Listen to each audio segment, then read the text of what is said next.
कोई 5 चीजें बताओ। सो ये रीज़न होता है कि वो हाउस इंश्योरेंस थोड़ी सी कम कर देते हैं। बड़े लोगों ने किया यार, ये तो हमें पता ही नहीं। तो आप बिल्डर से जब आप नया घर ले रहे हो अपग्रेड करवा सकते हो एटलीस्ट, फिर 60,000 तो आपके पास होने ही चाहिए। थोड़ी सी चीजें रिवील करते हैं। हाँ जी, कोई 5 चीजें बताओ। पाँच रियल चीज़- एस्टेट के बारे में बात करते हैं। हाँ जी।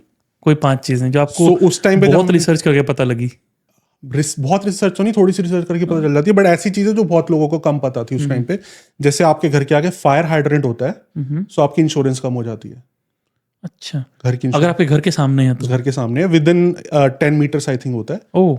तो आपकी घर की इंश्योरेंस कम हो जाती है। क्योंकि आप उनको बोलते हो कि हमारे घर के आसपास फायर हाइड्रेंट है, तो इट मीन्स कि कभी आग लगेगी तो आपके जल्दी बुझाने आ जाएंगे। That is my assumption. So ये रीजन होता है कि वो हाउस इंश्योरेंस थोड़ी सी कम कर देते हैं। ओके।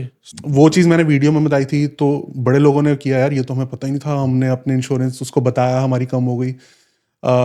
वॉक वे नहीं होता तो अगर आपका डीप लॉट है, बाहर 2 पार्किंग हो सकती हैं। डबल डोर होना चाहिए।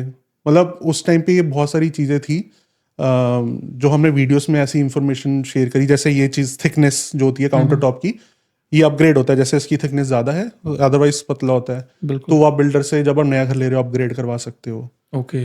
एंड राउंड शेप करवाने के थोड़े से कुछ अपग्रेड्स होते हैं, बिल्डर से लेने चाहिए। कुछ अपग्रेड्स होने चाहिए कि घर बनाने के बाद कॉन्ट्रैक्टर से करवाने चाहिए, क्योंकि वो सस्ते पड़ते हैं।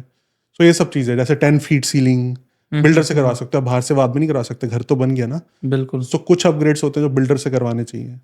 सो ये सब चीज़ें उस टाइम पे बताई, और अभी भी मैं वैसी ही रील्स बनाता हूँ कि जो एक रील देखे तो उसको ऐसा लगे यार, ये तो मुझे पता ही नहीं, मैं तो 8 साल से रह रहा हूँ कनाडा में। क्यूरियोसिटी जागे यार, हाँ जी। वो दूसरी रील जाके देखे आपकी। हाँ जी, हाँ जी, हाँ जी।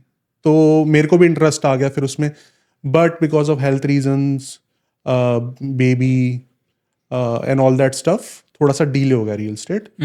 बट थोड़ा सा प्लानिंग भी करी, बिकॉज आपने जैसे बोला इनकम माइनस में चली जाती है। बिल्कुल। मनप्रीत की सैलरी नहीं है, मेरी भी बंद हो गई।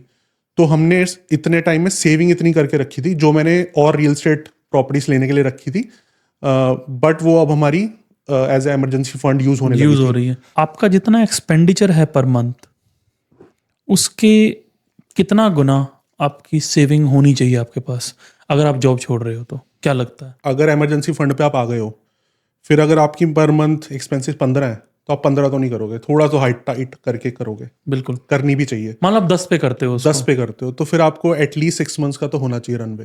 ओके। एटलीस्ट फिर 60,000 तो आपके पास होने ही चाहिए। Luckily we are in Canada, तो ऐसा नहीं लगता कि जैसे इंडिया में हम रखते हैं कि इमरजेंसी हेल्थ केयर के लिए बचा के रखते हैं, वो नहीं करना पड़ता। Health care is kind of free, कि टैक्स देते हैं हम तो फ्री है। सो वो इमरजेंसी इसके लिए रखना चाहिए, इमरजेंसी फंड। या फिर आपको ट्रैवल करना पड़ जाए India, so I would say 6 to 8 months का रनवे रखना चाहिए।